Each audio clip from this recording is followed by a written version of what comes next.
Everybody, Dutch from Dutchman Mods and Repairs here. We got a video. We just finished up a project in the house doing LED lighting in the ceiling. We've been dealing with a kind of a darkish living room ever since we moved in the house. So anyways, we decided to put in the LED lighting. These are the Utilitech lights, the 6.5-inch lights. Things to consider. Let me just open this up here. Very, very easy to open up. What do you have inside?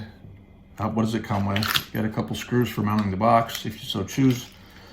And you've got your neutral, your hot, and your ground wiring with the push-in insure. I think these might be called, I'm not sure if they're Wago fittings or what people refer to them as, but they're the push-in, where you push in the back side.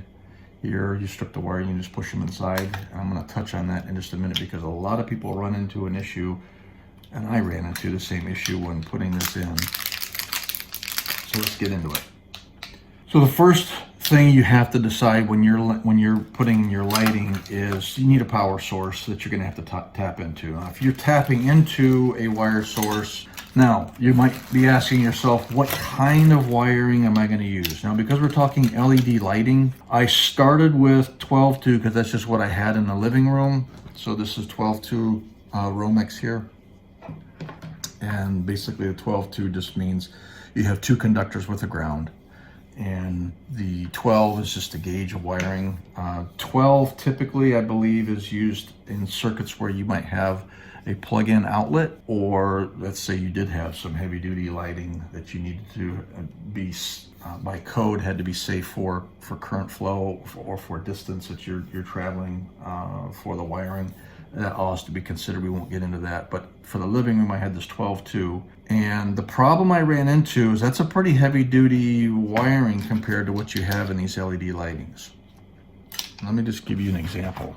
So the issue you run into is these LED lightings, these little connectors they have here, they are a bear when it comes to the 12-2 conductors being pushed on.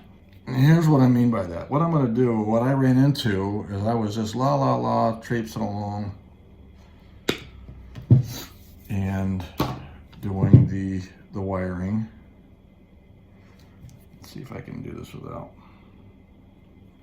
Okay, let's get all that out of there. Come on, don't be shy. Trash. All right. If you're wiring in the overhead, these are a bear to get pushed in. I'm just telling you that they are. And what I ran into, you got your head stuck up, you're on a ladder, you have this thing hanging out of the ceiling halfway because it's already connected, and you're trying to get all these 14-2s pushed on there, and you may have even two sets of wires coming through because you might have a pass-through that's happening. You have a source coming in that has to be connected, and then you've got another light down the line that you're wiring to that has a wire coming in on this side. But it's a pain to get these on. And I was getting all worked up fighting these things. And I actually, one box, I ended up cutting these off and going wire nut. And that's not a problem until if you only have one like 12-2 coming in and you're pushing on here because you've got plenty of room down here. You get wire nuts and you get two 12-2s plus this in here, this box gets cramped real quick. And so I was just kind of thinking through like, well, what the heck can I do here? And I had this idea of just taking a ground conductor off for 12-2, and on each box before I run it up in there, I take a pair of pliers, kind of support it from the outside here, and I'd go ahead and run it in a couple times, and you all I'm doing is just pushing it in. Let's see if I can get a better view.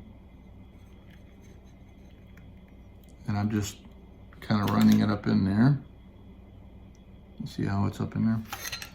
I just do each connector two times. And what that does is it kind of opens that pinch point up inside there just enough so that when you're working up in the overhead, by the ceiling, wherever you're at, it becomes much easier to push your 12-2 wiring on there. I hope that little trick helps somebody out working with these connectors, these smaller connectors, and it will, I could promise you do that, it's going to save yourself a bunch of, you may think this is a waste of time. It'll save all kind of time when you're up on that ladder, working up on the ceiling, getting this connected. So I hope you found that helpful. If you did, give me a thumbs up on that, would appreciate it. If you haven't subscribed, please do that. Join us as we continue to work on things in the driveway and around the house. This is Dutch out.